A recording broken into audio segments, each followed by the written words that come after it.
मैंने अपनी पत्नी से कभी उनकी जाति नहीं पूछी। मैंने खुद को हर ढांचे से अलग कर लिया है। मैं किसी भी ढांचे में नहीं हूँ, तो मैंने उनकी जाति भी नहीं पूछी। वे बोले, क्या तुम्हें पिता का नाम नहीं पता और तुम उससे शादी कर लोगे? मैंने कहा, मैं बस इस लड़की से शादी करना चाहता हूँ। तो मैंने बस सभी को बता दिया कि मैंने शादी कर ली है। वो बोले, कब, कहाँ, कैसे?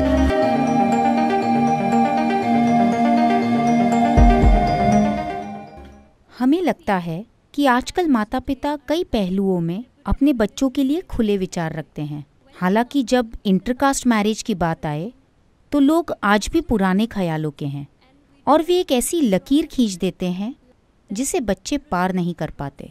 क्या ऐसा सिर्फ समाज के डर की वजह से है? जैसा कि कहा जाता है, सबसे बड़ा रोग क्या कहेंगे लोग। तो युवा होने के नाते हम माता पिता को मनाने के लिए क्या कर सकते हैं ताकि उन्हें इस सामाजिक डर से बाहर ला पाएं? देखिए, डर शायद सिर्फ इस बारे में ना हो कि कोई क्या कहेगा। हमें जाति व्यवस्था को समझना होगा कि वो है क्या।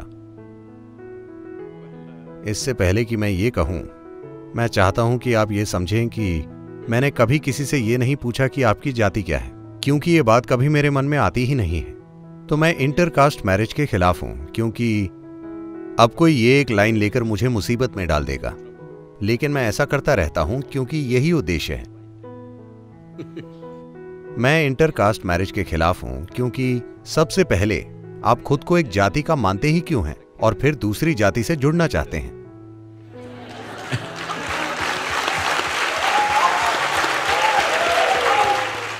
जब मैं युवा था, अगर मुझे किसी से शादी करनी है तो मुझे जाति की परवाह ही नहीं थी। मैंने कभी नहीं पूछा। ये मेरे साथ वाकई हुआ। मैंने अपनी पत्नी से कभी नहीं पूछा कि उनकी जाति क्या है। मैं बस एक दिन घर आया और पिताजी से बोला, मैं इस लड़की से शादी कर रहा हूं। वे बोले, वो कौन है? मैंने उनका नाम बताया। मुझे सिर्फ उनका पेट नेम पता था, उनका पूरा नाम भी नहीं पता था, क्योंकि मैं उन्हें वही बुलाता था। फिर उन्होंने पूछा, उसके पिता कौन है? मैंने कहा, मुझे नहीं पता। वे बोले, क्या तुम्हें पिता का नाम नहीं पता और तुम उससे शादी कर लोगे? मैंने कहा, मैं बस इस लड़की से शादी करना चाहता हूं।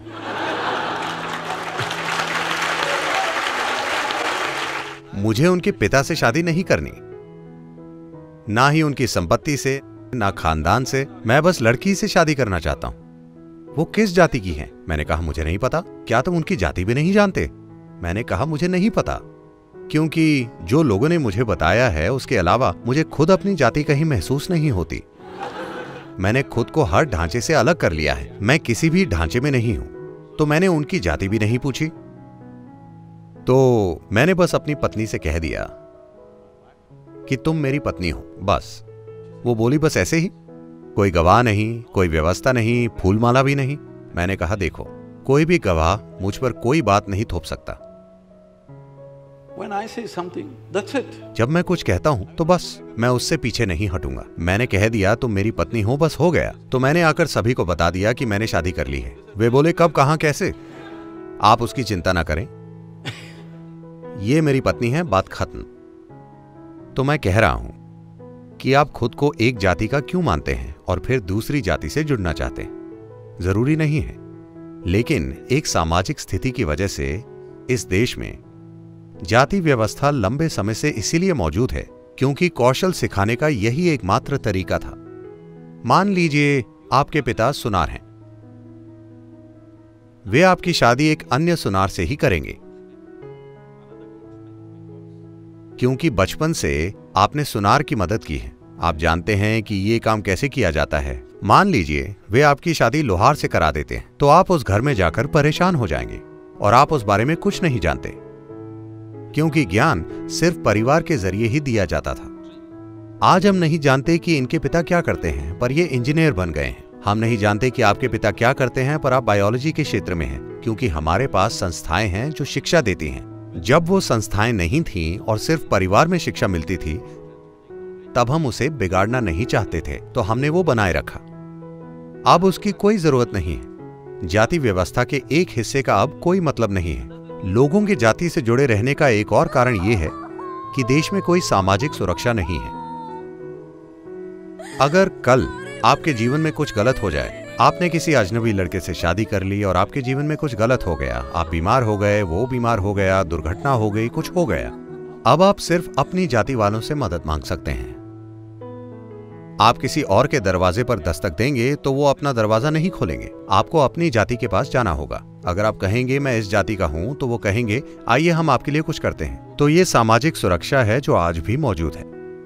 शहरी इलाकों में शायद इससे फर्क नहीं पड़े क्योंकि आपके पास इंश्योरेंस वगैरह है, लेकिन गांव में अगर आप अपनी जाति से पूरी तरह से अलग हो जाएं तो आप बिल्कुल खुद पर निर्भर होंगे। अगर कुछ गलत हो तो कोई आपकी मदद नहीं करेगा। तो ये सामाजिक सुरक्षा का सिस्टम है। इसकी चिंता मत कीजिए कि इंटरकास्ट मैरिज से जाति खत्म हो जाएंगी। अगर आप एक उचित सार्वजनिक सामाजिक सुरक्षा सिस्टम बनाएं तो जातियां स्वाभाविक रूप से गायब हो जाएंगी। किसी को उन्हें मिटाना नहीं पड़ेगा, वो बस गायब हो जाएंगी।